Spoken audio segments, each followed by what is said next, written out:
So in this video, naglilinis ako ng throttle body. Ayan. So ito makita nyo. Naka-gloves ako. So ito yung tinatawag nating throttle body. So natanggal ko yung kanyang spindle.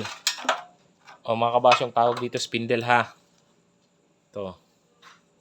Spindle ang tawag dito.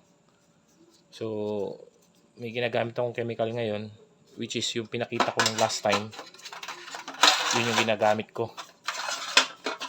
Binababad ko kasi sobrang itim.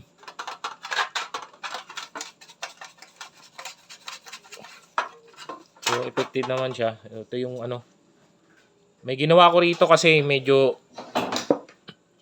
may tama yung gilid niya. Dito. Ayan kita nyo, nahasa. Ayan. Nahasa siya. So pipinishing ko na lang to ng 1,000 mamaya. So ganito yung ginagawa ko. Lilihain ko pa ito eh. Pero kakayurin ko muna tong niya.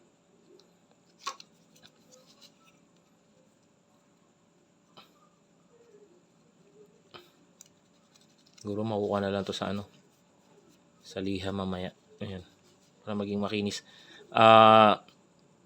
Binend ito dati halata naman. Kita nyo. Binend. Naka-bend siya Ayun yun. Kita nyo. Nadiretso ko na siya. Yun yung mark na na-bend siya eh. Naidiretso ko na siya.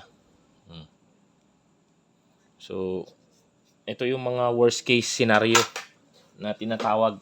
Yung may singaw sa gilid. May play na kasi tong shaft niya. So, ganitong ginagawa ko dyan. Inisan muna ng maigi.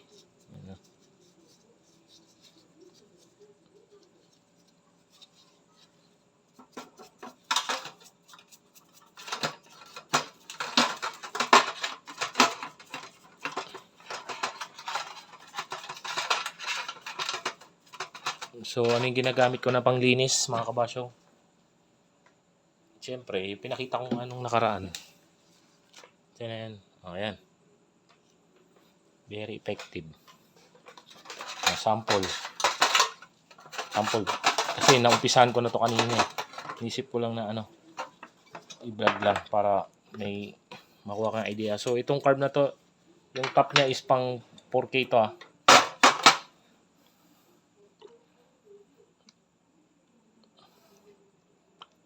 Ayan.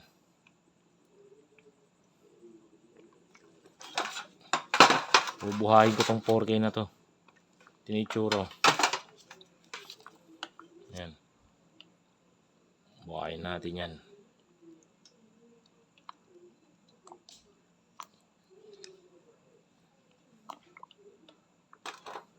Babagyan natin.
So marami tayong carb oh.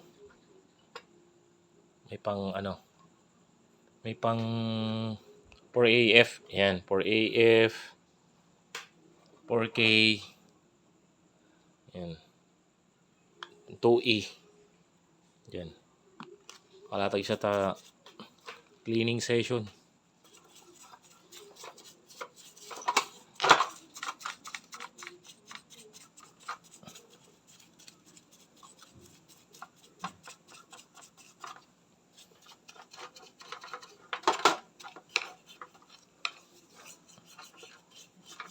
Magagamit kayo ng ganito, magsalamin kayo, magmask, tapos mag-ano rin kayo ha, mag-gloves para in your protection din.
So baka nyo yung tutorial nito.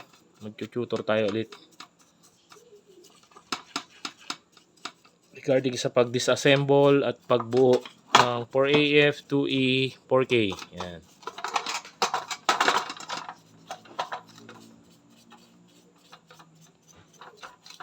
So for the meantime, cleaning muna tayo.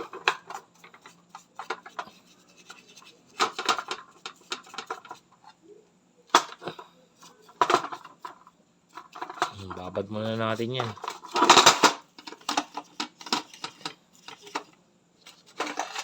Hindi nababad oh. Kung gaano kaputi yan. Ito yung tanso. Yung copper niya.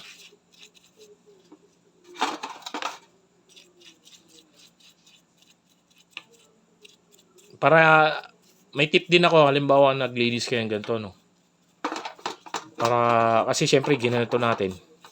Malaki chances na magkalawang to. Gamitan yung WD-40 after nyo linisan. O pag i-assemble nyo na, o pag na-assemble nyo na, sprayan nyo.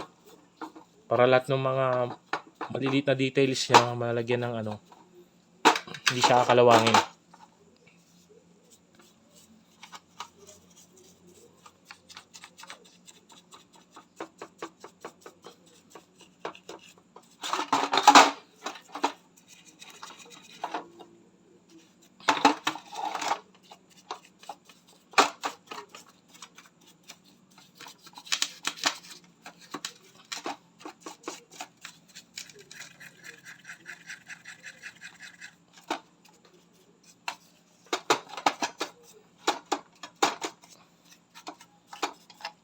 Yan, soak mo muna natin siya dyan. Ibabad natin ng mga ilang minuto.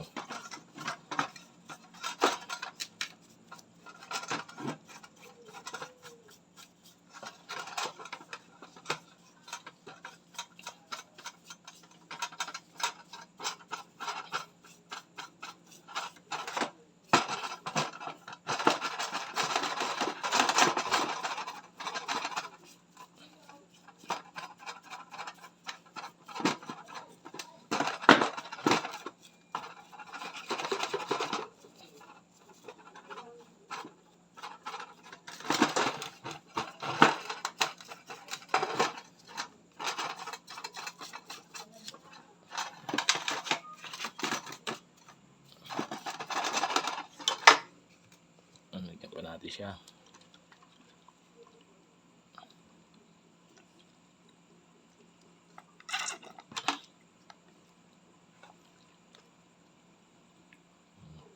tanggal.